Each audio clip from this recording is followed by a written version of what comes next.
Cerita dimulai dengan sang pahlawan dikalahkan oleh Raja Iblis. Umat manusia yang terpojok mengumpulkan 1000 penyihir penghalang untuk melawan Raja Iblis dan pasukannya. Mereka menciptakan penghalang untuk menahan dunia iblis, namun generasi demi generasi pahlawan yang mencoba menantang Raja Iblis terus-menerus kalah.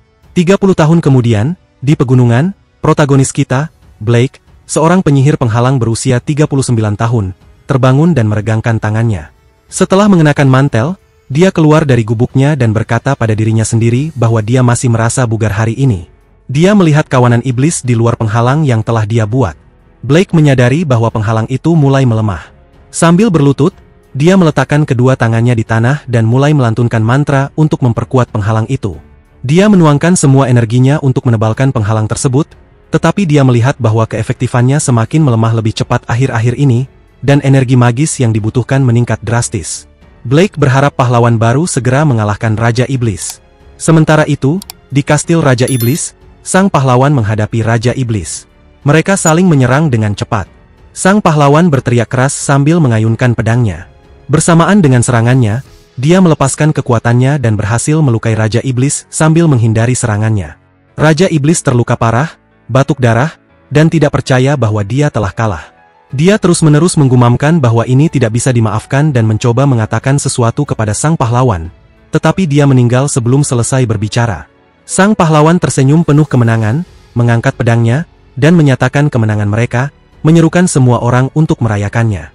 Cahaya biru yang kuat muncul dari kastil Raja Iblis, yang membuat Blake terkejut. Dia bertanya-tanya apa yang terjadi. Dia kemudian melihat para iblis di luar penghalang runtuh dan perlahan menghilang. Blake menduga bahwa para pahlawan telah mengalahkan Raja Iblis. Dia juga melihat bahwa miasma menghilang dan merasa kagum menyadari bahwa semuanya benar-benar terjadi. Blake merasa lega karena miasma dan monster dari dunia iblis mulai lenyap, membawa kedamaian ke dunia. Mengetahui bahwa semua orang kini bisa hidup tanpa rasa takut, dia merenungkan perjuangannya mempertahankan penghalang selama 30 tahun dan bertanya-tanya apakah akan ada hadiah untuknya. Sebulan kemudian, beberapa pria muncul di gubuknya. Salah satu dari mereka berteriak bahwa dia tidak dibutuhkan lagi. Bingung, Blake bertanya apa maksud mereka. Pria itu menuduhnya menghabiskan dana publik untuk penghalang yang tidak berguna dan menyebutnya penipu rakus uang. Blake menjelaskan bahwa dia telah menjaga penghalang untuk mencegah miasma dan monster keluar dari dunia iblis. Tetapi pria itu berpura-pura tidak tahu apa-apa tentang itu dan mengejeknya, mempertanyakan apa yang bisa dilakukan oleh penyihir penghalang kelas bawah yang tidak kompeten. Pria lain menendang Blake keluar dari gubuknya sambil berteriak bahwa gubuk usang dan tanah itu milik negara. Merasa putus asa, Blake berjalan pergi, sedih bahwa kerja kerasnya selama 30 tahun berakhir seperti ini. Dia memutuskan tidak punya pilihan selain kembali ke desa tempat dia tinggal saat kecil. Tidak lama kemudian, Blake tiba di guild petualang di desa Hatau dan terkejut melihat beberapa koin emas di meja. Dia memberitahu resepsionis guild bahwa hadiah itu terlalu kecil. Tetapi wanita tua itu mulai marah dan berteriak padanya untuk tidak mengeluh. Blake tahu dia tidak bisa bertahan hidup dengan jumlah uang yang sangat kecil itu dan merasa putus asa. Bertanya-tanya apakah penghalang yang dibuatnya benar-benar tidak berguna. Keesokan harinya, Blake terpaksa bekerja di guild meskipun bayarannya rendah karena dia tidak punya pilihan pekerjaan lain sebagai penyihir penghalang. Dia memohon kepada resepsionis untuk pekerjaan, mengatakan dia tidak keberatan dengan bayaran kecil. Namun, wanita tua itu menjawab bahwa tidak ada pekerjaan tersisa untuknya karena tidak ada lagi yang meminta jasa penyihir penghalang. Pria di belakangnya mengejek, menyarankan Blake mencoba mencabuti rumput liar atau pekerjaan kecil lainnya. Pria lain menambahkan dengan nada mengejek bahwa bahkan pekerjaan itu pun tidak memerlukan penyihir penghalang. Mereka tertawa saat Blake berdiri di sana dengan wajah murung. Blake tetap diam sementara para pria itu terus menertawakannya. Namun tiba-tiba, seseorang mengetuk pintu guild. Seorang ksatria masuk dengan tergesa-gesa dan bertanya, apakah ada penyihir penghalang bernama Blake di sana. Resepsionis terkejut melihat para ksatria kerajaan, sementara para pria itu mempertanyakan mengapa ksatria kerajaan berada di daerah terpencil seperti itu. Berspekulasi apakah penyihir penghalang yang tidak berguna itu telah melakukan sesuatu yang salah. Blake segera mengangkat tangannya dan mengatakan bahwa dia adalah penyihir penghalang Blake. Kapten ksatria menatapnya sebentar saat mendekat, membuat Blake merasa tidak nyaman. Ksatria itu kemudian memberitahu bahwa mereka datang atas perintah pahlawan Alice dan sedang menuju ibu kota kerajaan. Bertanya apakah Blake bersedia ikut dengan mereka.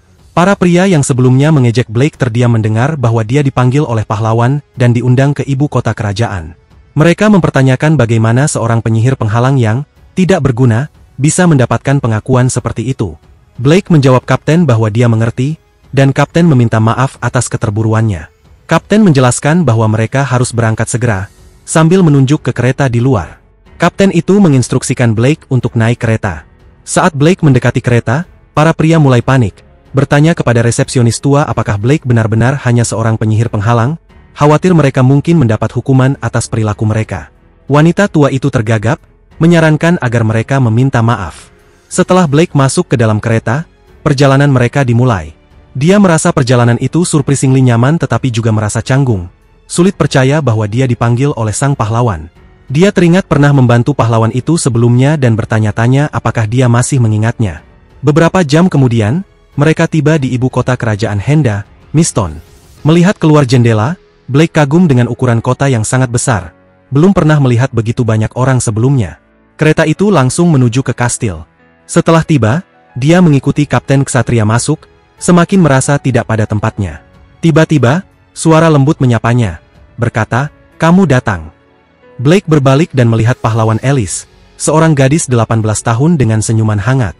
Dia mengatakan bahwa dia telah menunggunya dan bertanya apakah Blake mengingatnya.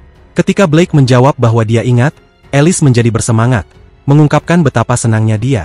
Alice berterima kasih kepada Blake karena telah menyelamatkannya ketika dia terpisah dari teman-temannya di dekat wilayah iblis. Dia menjelaskan bahwa dia mengira itu adalah akhir baginya sampai Blake membantunya. Dengan canggung, Blake menjawab bahwa dia tidak melakukan banyak hal dan hanya membantu seadanya. Alice meminta maaf karena teman-temannya tidak bisa menemui Blake karena sibuk dengan upacara. Dengan antusias, ia bertanya tentang rencana Blake setelah menyelesaikan pekerjaannya sebagai penyihir penghalang, sambil berspekulasi bahwa seseorang seperti Blake pasti sangat dicari. Blake tertawa canggung, mengakui bahwa ia belum memutuskan apa-apa, meskipun kenyataannya ia sedang menganggur.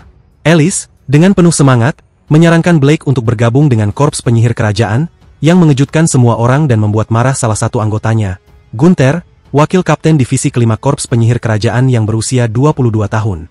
Gunther memprotes dengan menyebutkan bahwa korps penyihir kerajaan adalah unit elit, dan penyihir penghalang tidak memenuhi syarat untuk bergabung. Ia mengatakan kepada Alice agar tidak menyamakan penyihir penghalang yang tidak kompeten dengan para penyihir. Alice membela Blake, mengingatkan Gunther bahwa penyihir penghalang telah mempertahankan penghalang yang menekan miasma dan monster dari dunia iblis.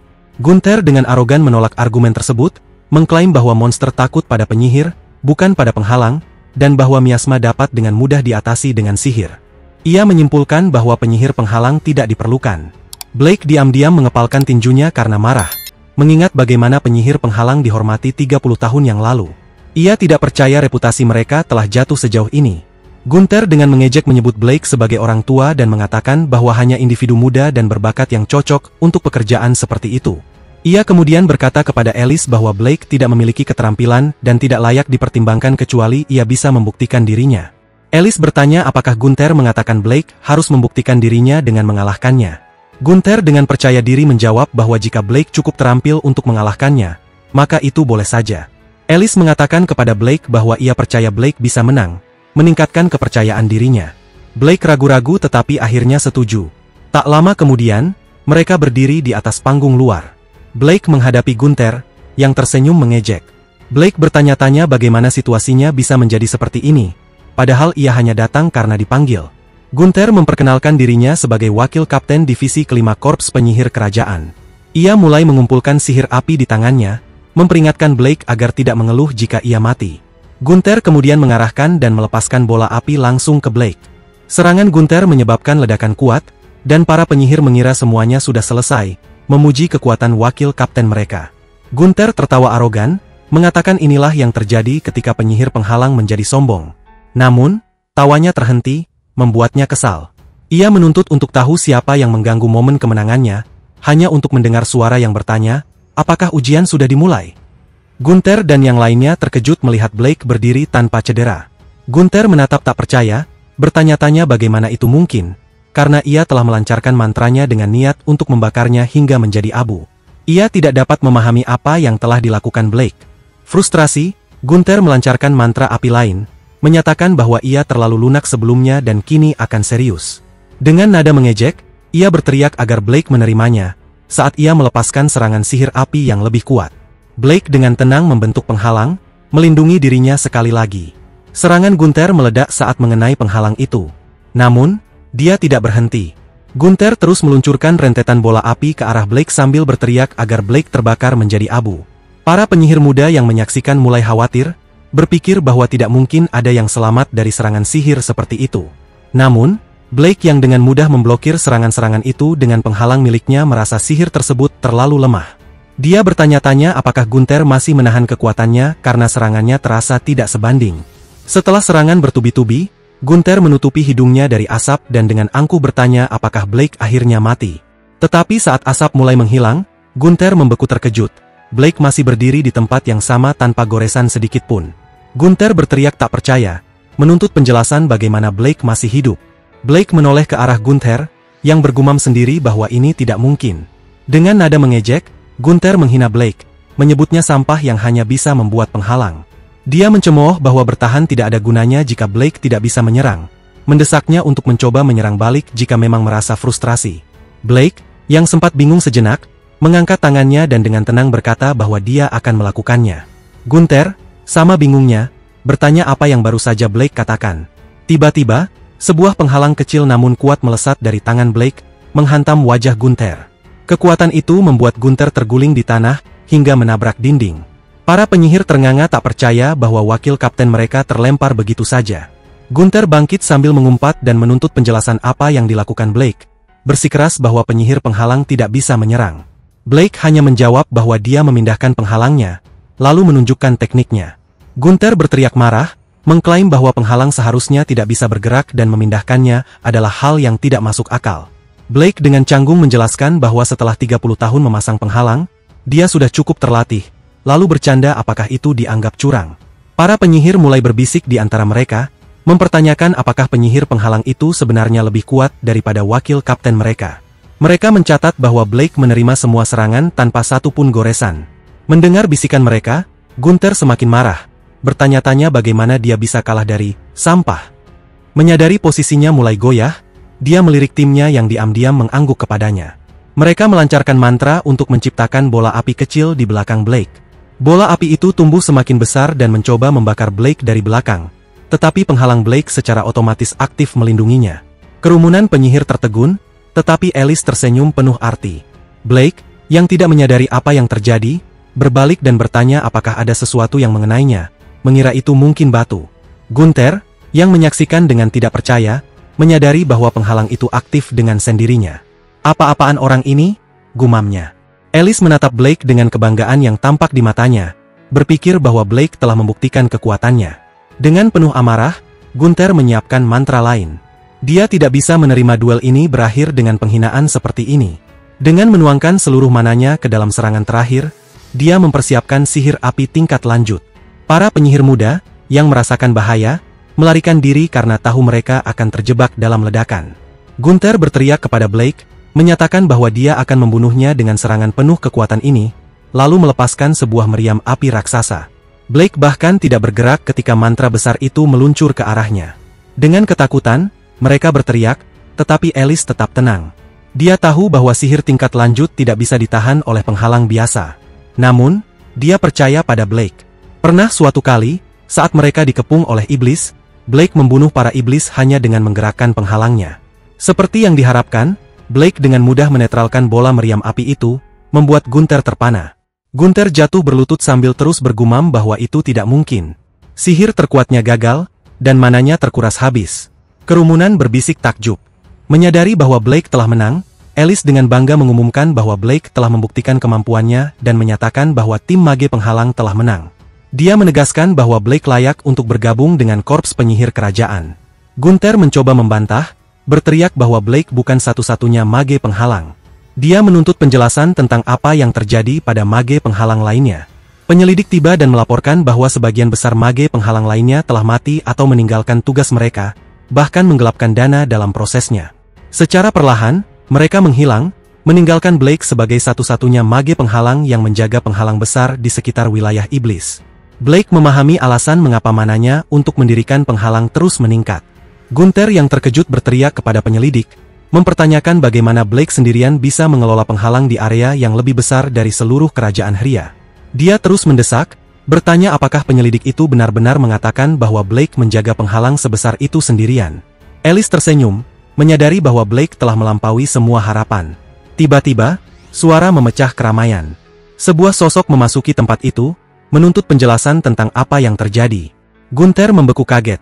Itu adalah Lancelot, Kapten Divisi Pertama.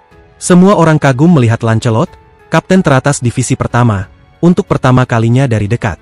Lancelot memerintahkan Gunther untuk menjelaskan apa yang sedang terjadi. Sebelum Gunther bisa menjawab, Alice muncul di sebelah Lancelot dan menjelaskan bahwa dia merekomendasikan Blake, mage penghalang, untuk bergabung dengan korps penyihir kerajaan. Namun, Gunther meragukan kemampuan Blake, sehingga diadakan uji coba. Lancelot bertanya kepada Alice untuk mengonfirmasi apakah itu berarti mereka melakukan duel, dan dia mengiyakan. Gunther menatap Blake dengan marah, tetapi Blake tetap tenang. Lancelot lalu menoleh ke Gunther dan menyatakan bahwa tampaknya dia telah kalah. Gunther, yang gelisah, mencoba mencari alasan dengan mengklaim bahwa dia mengalah pada Blake, bersikeras bahwa tidak pantas baginya untuk menggunakan kekuatan penuh melawan seorang mage penghalang biasa. Lancelot dengan tegas memotong ucapannya, menyatakan bahwa dia sudah cukup mendengar alasan menyedihkannya. Frustrasi Gunther terlihat jelas, tetapi dia tidak berani membantah karena takut pada otoritas Lancelot.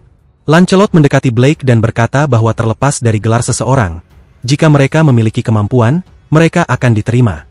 Dia secara resmi menyatakan Blake sebagai anggota korps penyihir kerajaan, yang membuat Blake terkejut. Para penyihir lainnya sama terkejutnya dengan keputusan Lancelot untuk menerima seorang mage penghalang ke dalam korps elit. Namun, setelah menyaksikan Blake mengalahkan wakil kapten divisi kelima, mereka tidak keberatan.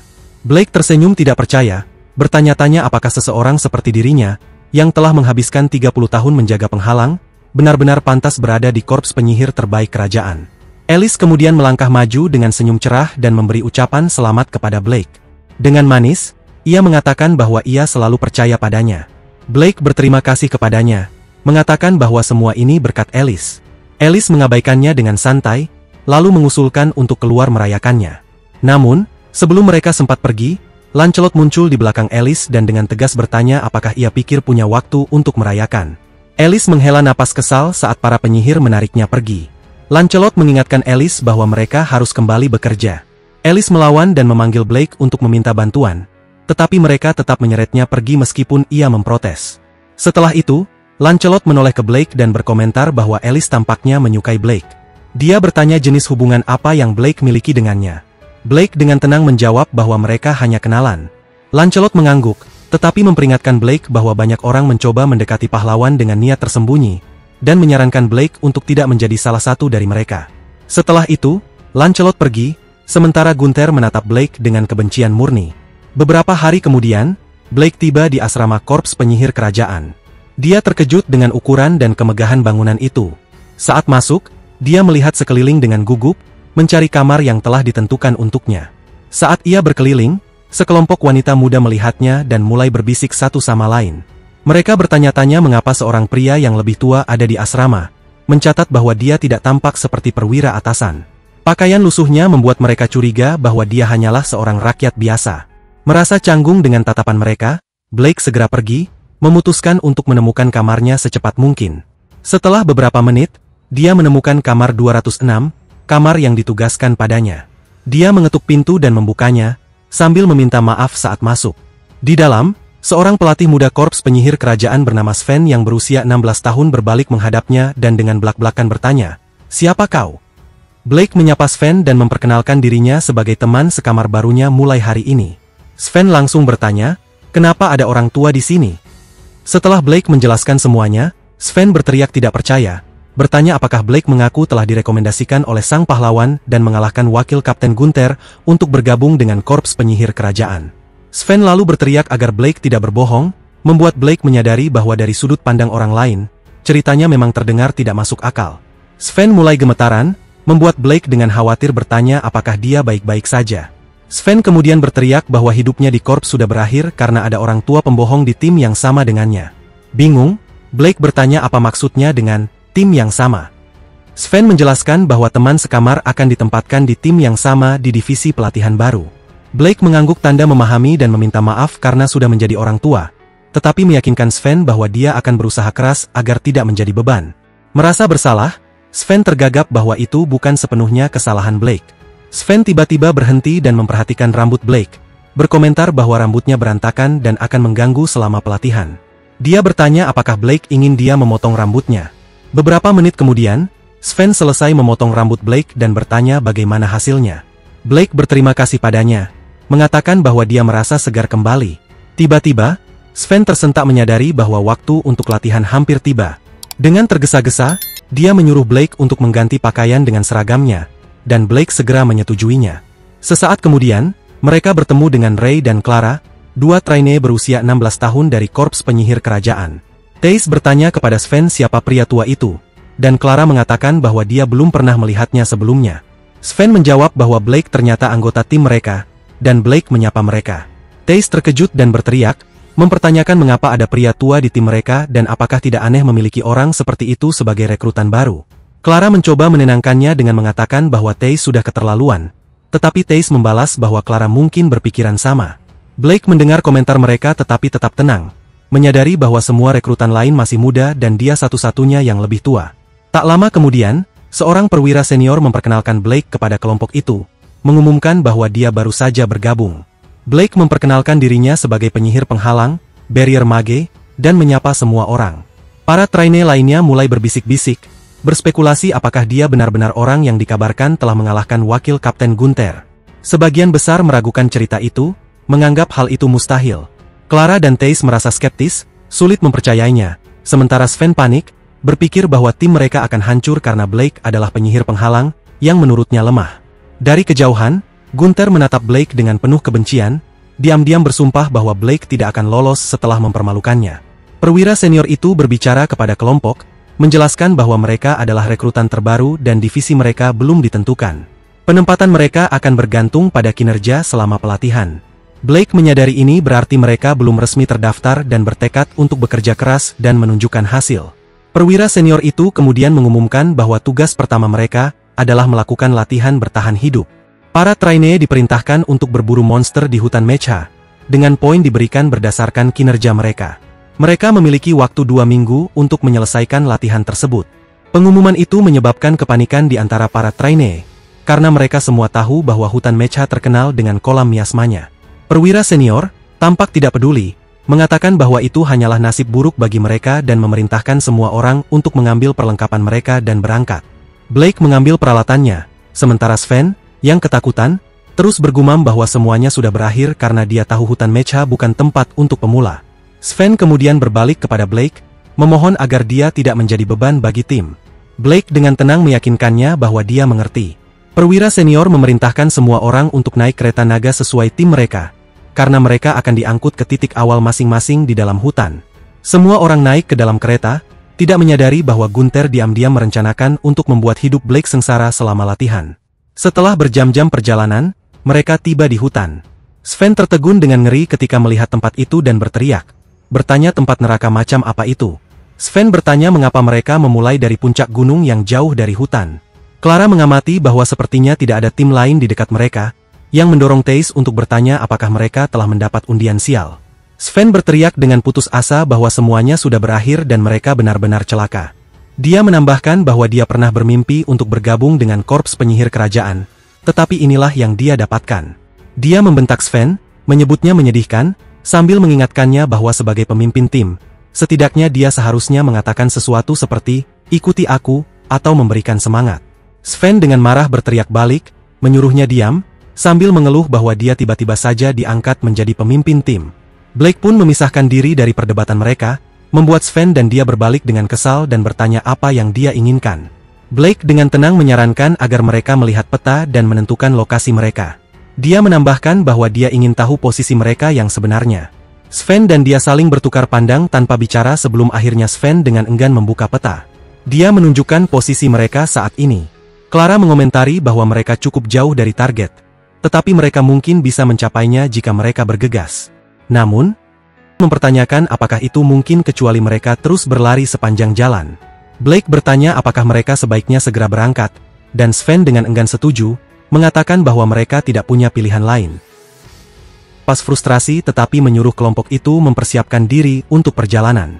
Mereka mulai menuruni puncak gunung dan terus berjalan selama berjam-jam. Sven menggerutu bahwa bagasi terlalu berat, sehingga sulit untuk berjalan. Ri yang terlihat kelelahan tergagap saat bertanya apakah mereka masih belum sampai di hutan Mecha. Clara melirik Blake dan memperhatikan bahwa, tidak seperti yang lain, pria yang lebih tua itu bahkan tidak berkeringat. Dia diam-diam bertanya-tanya apakah Blake sudah terbiasa dengan perjalanan melelahkan seperti ini. Waktu berlalu, dan malam pun tiba saat mereka akhirnya mencapai hutan Mecha. Sven segera memperhatikan miasma tebal di udara, dan Deus setuju, mencatat bahwa orang normal tanpa resistansi akan langsung mati jika memasuki area itu. Clara meyakinkan mereka bahwa sebagai penyihir, mereka seharusnya baik-baik saja dengan tingkat miasma itu. Ri lalu meminta Sven untuk memastikan target mereka, seekor naga kodo level 2. Sven mengangguk dan menunjukkan lokasi sarangnya yang ditandai di peta. Blake, penasaran, bertanya apa maksud dari sistem level itu. Mengejutkan Sven karena dia tidak tahu. Sven menjelaskan bahwa monster diklasifikasikan dalam 10 level kekuatan, dengan level 1 sebagai yang terlemah dan level 10 sebagai yang terkuat. Blake mengucapkan terima kasih kepada Sven atas informasi tersebut, dan Sven dengan bangga menjawab bahwa itu bukan masalah. Namun, sebelum Sven sempat menikmati penjelasannya, Deus dan Clara mulai berjalan mendahului. Deus memanggil mereka, menanyakan apa yang mereka lakukan dan mengingatkan mereka bahwa mereka harus terus bergerak. Sven, terkejut, berteriak agar mereka tidak meninggalkannya saat dia tergopoh-gopoh mengejar. 1 jam berlalu saat mereka terus menjelajah hutan. Tiba-tiba, terdengar suara gemerisik dari semak-semak terdekat.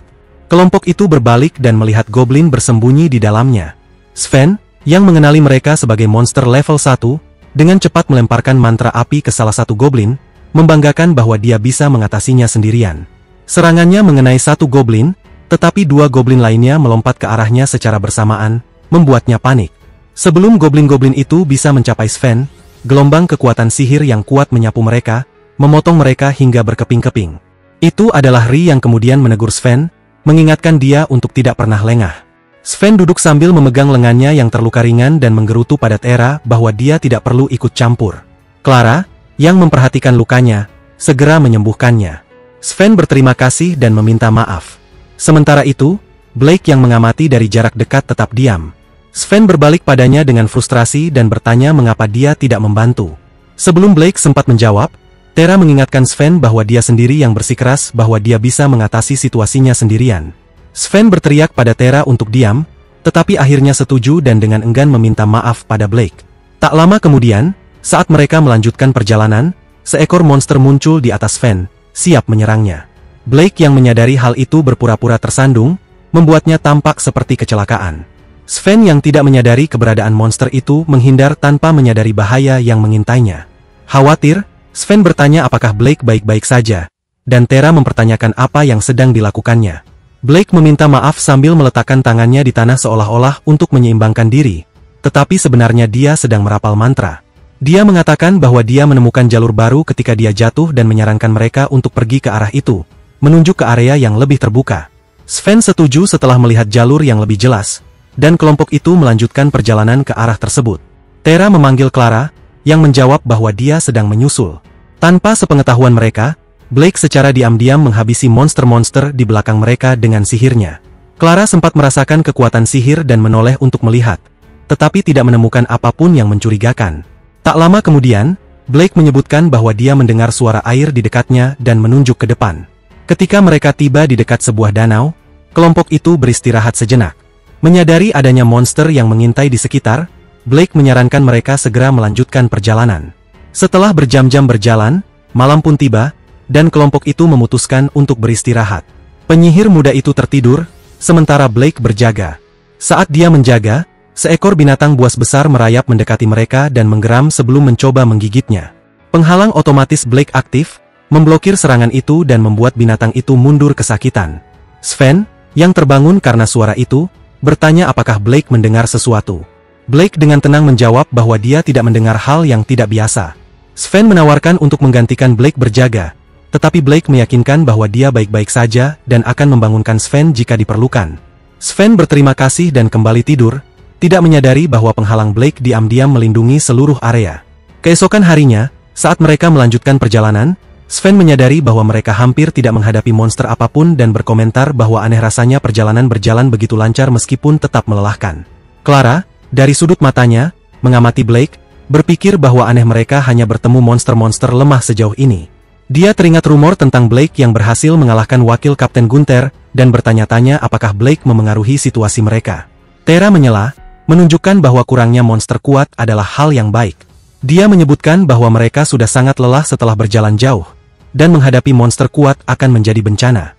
Dia mendesak kelompok itu untuk segera menuju sarang naga Kodo. Sementara itu, di kerajaan Henda, Gunther tersenyum licik, yakin bahwa Blake dan timnya sudah seperti orang mati. Dia telah memastikan mereka dikirim ke lokasi paling berbahaya, bahkan jika mereka berhasil mencapai hutan meca. Rute tersebut dipenuhi oleh monster, dan jika mereka berhasil sampai ke tujuan, mereka tidak akan menemukan seekor naga Kodo, melainkan seekor salamander level 4. Saat kelompok itu mencapai target yang seharusnya, mereka membeku dalam ketakutan ketika melihat salamander tersebut. Penyihir termuda panik dan berteriak bahwa salamander adalah monster yang mampu membakar seluruh desa dengan satu hembusan napas. Dia berseru bahwa mereka harus segera melarikan diri. Namun, sebelum mereka sempat bertindak, seekor salamander lain muncul di belakang mereka, menjebak kelompok itu. Sven jatuh berlutut, gemetar dan tergagap bahwa semuanya sudah berakhir, yakin bahwa mereka tidak bisa menang. TS dan Clara terdiam, gemetar ketakutan. Salamander pertama mulai mengumpulkan api di mulutnya, dan melepaskan napas yang membara ke arah mereka. Kelompok itu berteriak ketakutan. TS, dengan air mata yang mengalir di wajahnya, membuka matanya bingung mendapati bahwa itu tidak panas.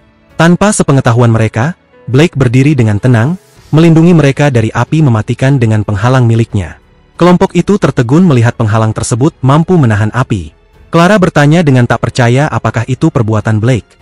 Salamander itu melepaskan semburan api yang lebih kuat, membuat Sven berteriak panik, mengatakan bahwa tidak mungkin mereka bisa lolos bahkan dengan penghalang. Blake perlahan berjalan keluar dari penghalang, mengejutkan semua orang. Sambil tersenyum, dia meminta mereka untuk tetap di tempat dan menunggu. Sven yang khawatir bertanya apa maksudnya, memanggilnya, tetapi Blake terus berjalan maju. Sven berteriak dengan putus asa, bertanya apakah Blake berniat menjadi umpan. Dia bersikeras bahwa tidak mungkin seorang penyihir penghalang bisa mengalahkan salamander. TS, mencoba tetap tenang, mengatakan kepada mereka bahwa pengorbanan Blake tidak boleh sia-sia dan menginstruksikan tim untuk melarikan diri melalui bagian api yang paling lemah begitu penghalang hilang. Sven dengan marah memprotes, berteriak bahwa mereka tidak bisa meninggalkan pria tua itu begitu saja. TS membalas bahwa tidak ada cara mereka bisa mengalahkan salamander. Clara, yang melihat dari dalam penghalang, menyadari bahwa api di luar mulai melemah. Tim itu memandang dengan bingung, bertanya-tanya apa yang sedang terjadi. Lalu mereka melihatnya. Blake berlari ke arah salamander dan dengan penghalang berbentuk tajam, menebas kepala salamander itu dalam satu ayunan. Tubuh salamander itu roboh, kepalanya yang terpenggal jatuh ke tanah. Kelompok itu terdiam membeku, tak percaya dengan apa yang baru saja mereka saksikan. Blake telah mengalahkan salamander itu dalam sekejap. Blake menyadari salamander kedua di sisinya sedang mengumpulkan api besar di mulutnya. Ia melepaskan serangan api yang dahsyat ke arah Blake, tetapi Blake berhasil melompat keluar dari jalur dengan menggunakan penghalangnya sebagai perisai darurat. Dia tetap berada di udara, sementara salamander itu memiringkan kepalanya, mencoba menyerang lagi. Namun, Blake dengan terampil menghindari bola-bola api itu dengan menciptakan tangga ubin penghalang di udara. Saat dia mencapai salamander itu, Blake melemparkan penghalang berbentuk kristal yang membungkus kepalan tangannya, meluncurkannya ke arah kepala salamander dengan kekuatan luar biasa. Benturan itu menghantam salamander ke tanah, menghancurkan tanah di bawahnya. Dengan salamander itu terkalahkan, Blake menonaktifkan penghalangnya. Dan mendarat dengan selamat, Blake dengan tenang mengambil perlengkapannya dan berkomentar, "Ini akhirnya," sambil merenungkan pertemuan itu. Dia teringat telah melawan banyak kadal serupa di hutan lebat dekat wilayah iblis. Dia berspekulasi bahwa salamander-salamander ini, meskipun dikatakan sebagai level 4, mungkin hanyalah individu yang lebih lemah. Para penyihir muda yang masih terkejut berlari menghampirinya dengan penuh kekaguman, menghujaninya dengan pertanyaan. Bagaimana dia bisa sekuat itu? Apakah itu teknik penghalang? Bagaimana mungkin penghalang, yang secara tradisional digunakan untuk bertahan, bisa digunakan untuk menyerang? Blake, bingung dengan keterkejutan mereka, menjawab dengan rendah hati, mengatakan bahwa dia tidak menganggap dirinya kuat. Dia menjelaskan bahwa dia sesekali berburu monster sambil mempertahankan penghalang di wilayah iblis, yang tampaknya merendahkan kemampuannya di mata mereka. Namun, Clara tidak bisa mempercayai apa yang baru saja dilihatnya. Blake tidak hanya menggunakan penghalangnya untuk bertahan atau menyerang, tetapi juga sebagai pijakan untuk bermanuver di udara. Clara mulai bertanya-tanya apakah teknik penghalang jauh lebih serbaguna dan kuat daripada yang dia bayangkan. Diam-diam, dia menyimpulkan bahwa Blake mungkin bukan hanya seorang pria tua biasa. Beberapa hari kemudian, di panggung asrama, Gunther tertawa sendiri dengan percaya diri, yakin bahwa Blake pasti sudah mati. Dengan angkuh, dia memikirkan bagaimana dia memastikan kematian Blake dengan menugaskan dia dan timnya ke jalur pegunungan yang berbahaya, penuh dengan kawanan monster, dan sarang salamander. Seorang perwira senior tiba di panggung untuk menyambut tim yang kembali. Ketika salah satu tim kembali, sang perwira memuji mereka atas pekerjaan luar biasa mereka. Gunther, yang mengawasi dari pinggir, mencemooh, percaya bahwa tidak mungkin tim Blake bisa bertahan. Namun, perwira senior mengumumkan bahwa tim F telah kembali lebih dulu. Gunther terdiam kaget, tidak dapat memproses apa yang baru saja didengarnya. Bagaimana mungkin mereka masih hidup? Dan bukan hanya hidup, mereka adalah tim pertama yang kembali. Gunther mencoba menenangkan dirinya, beralasan bahwa mereka pasti melarikan diri tanpa menyelesaikan tugas dan mungkin tidak membawa bahan monster. Namun, perwira senior tiba-tiba berteriak tidak percaya, membuat Gunther tersenyum sinis, berpikir bahwa asumsinya benar. Tetapi, perwira itu kemudian menyatakan keterkejutannya ketika melihat taring salamander di antara bahan yang dibawa tim tersebut.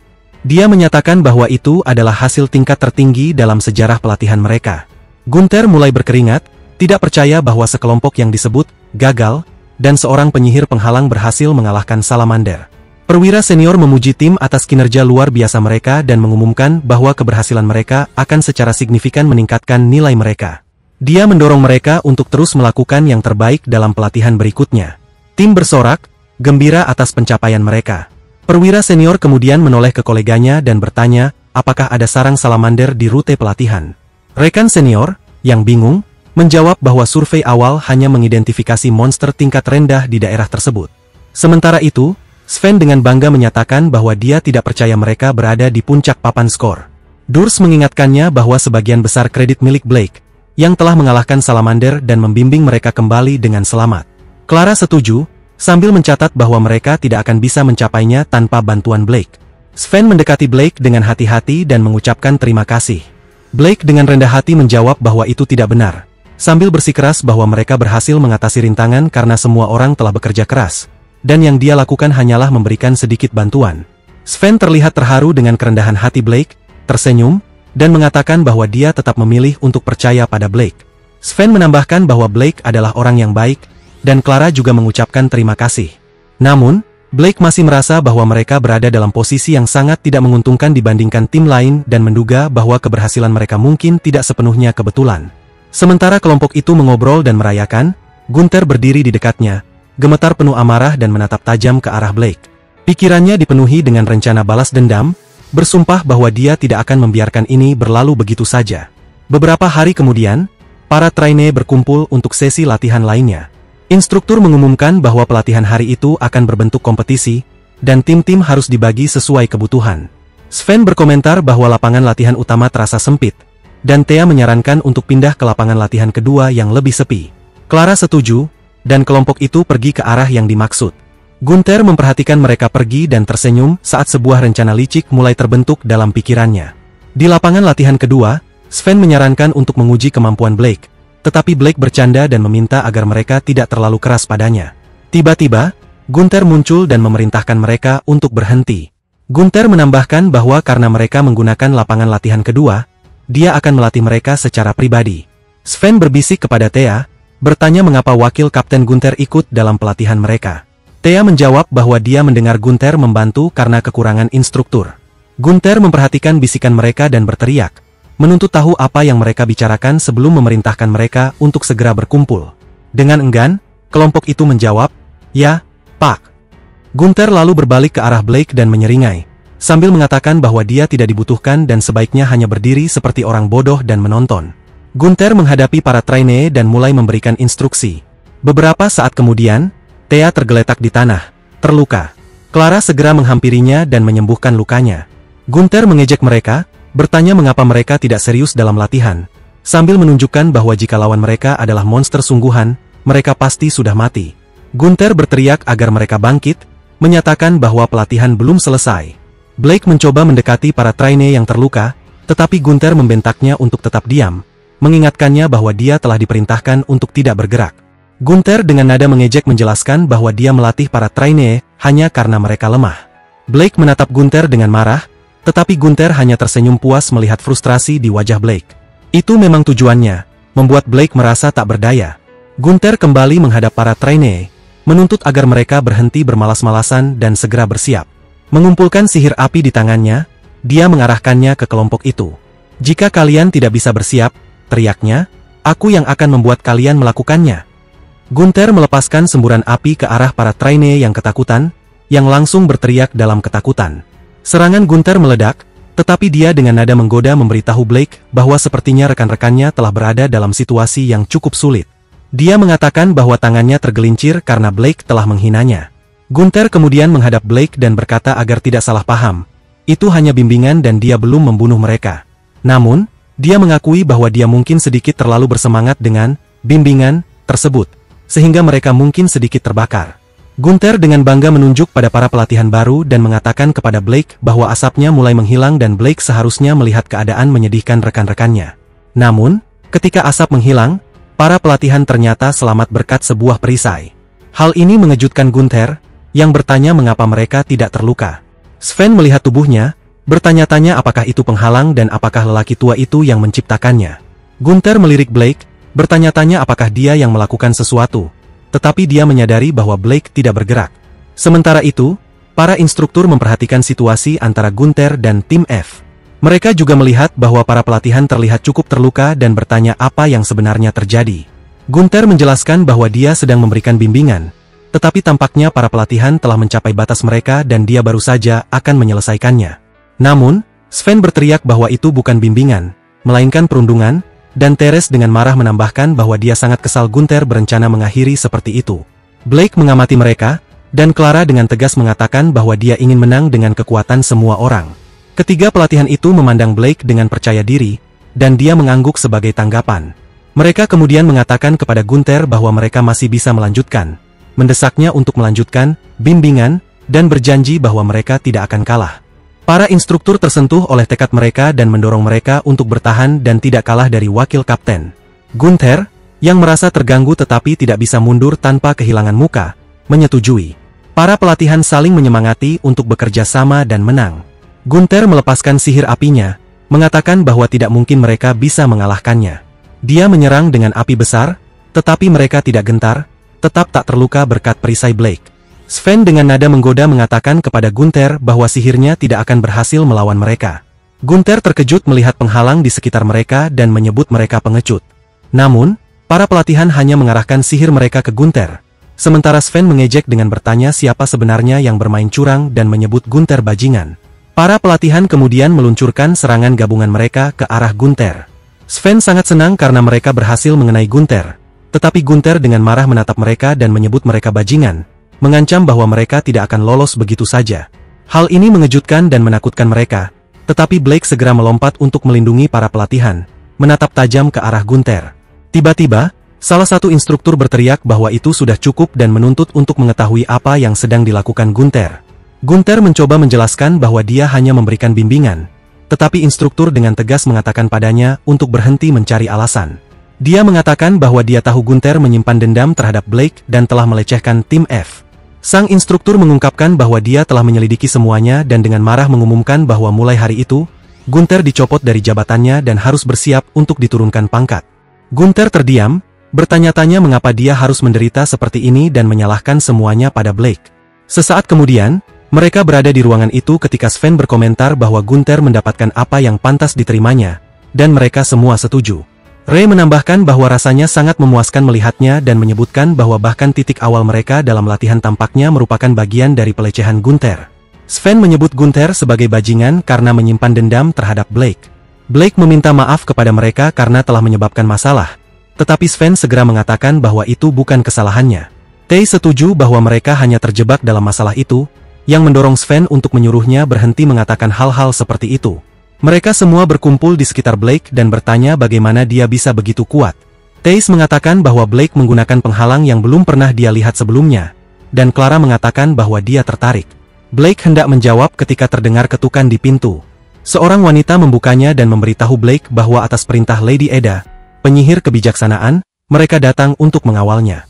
Bingung, Blake menunjuk dirinya sendiri, tetapi wanita itu menariknya keluar dari ruangan sambil mengatakan bahwa mereka harus segera berangkat. Tace bertanya apakah wanita itu maksud Eda, anggota kelompok pahlawan, sementara Clara bertanya-tanya siapa sebenarnya Blake. Sesaat kemudian, mereka tiba di kerajaan Henria, tepatnya di Institut Penelitian Sihir. Penyihir kebijaksanaan dan direktur institut, seorang gadis berusia 13 tahun bernama Eda, menyapanya dan berkata bahwa sudah lama mereka tidak bertemu.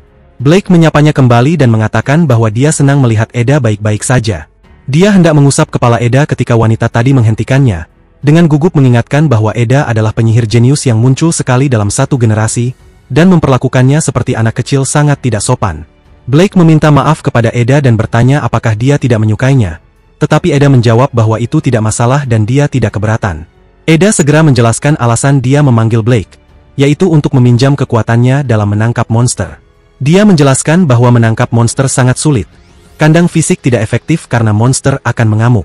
Selain itu, meskipun bervariasi tergantung individu, monster memancarkan miasma yang membatasi penelitian hanya pada lokasi di mana monster berada, dan bahkan penelitian tersebut memiliki batasan.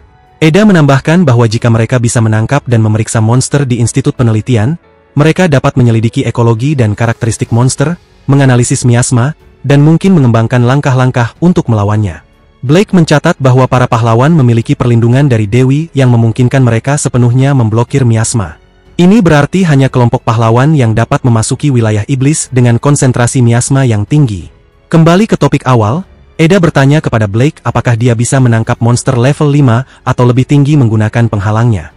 Salah satu wanita itu menyela, mengatakan bahwa Eda terlalu melebih-lebihkan kemampuan penyihir penghalang dan hal seperti itu tidak mungkin. Namun, Blake dengan tenang menjawab bahwa dia pikir dia bisa. Wanita itu terkejut dan memintanya mengulang apa yang dia katakan. Dengan tenang, Blake mengulangi bahwa dia bisa menangkap monster level 5 atau lebih tinggi, yang membuat Eda merasa lega dan tersenyum. Blake beralasan bahwa jika salamander adalah level 4, menangkap monster level 5 seharusnya bisa dilakukan. Namun, wanita itu berteriak marah kepadanya, menuduhnya membuat klaim yang keterlaluan hanya karena Eda ada di sana. Dia bersikeras bahwa tidak mungkin dia bisa melakukannya hanya dengan penghalang. Blake meyakinkannya bahwa dia pikir itu akan baik-baik saja, tetapi wanita itu menuduhnya berbohong. Eda pun turun tangan dengan tegas, menyatakan bahwa kerja sama Blake sudah diputuskan dan dia tidak akan mentolerir keberatan lebih lanjut. Hal ini membuat para wanita ketakutan, dan mereka segera meminta maaf. Eda kemudian memberitahu Blake untuk tidak khawatir tentang korps penyihir, karena dia akan mengajukan permintaan agar kerja sama penelitiannya dihitung sebagai pelatihan. Blake menyetujui rencananya dan mengucapkan terima kasih. Namun wanita itu diam-diam berspekulasi bahwa Blake mungkin memiliki pengaruh tertentu atas Eda dan memutuskan mereka perlu melindunginya, yang membuat Blake merasa tidak nyaman dan khawatir. Eda lalu mengumumkan dengan lantang bahwa mereka akan menuju tambang berber yang ditinggalkan, dan memerintahkan semua orang untuk segera bergerak.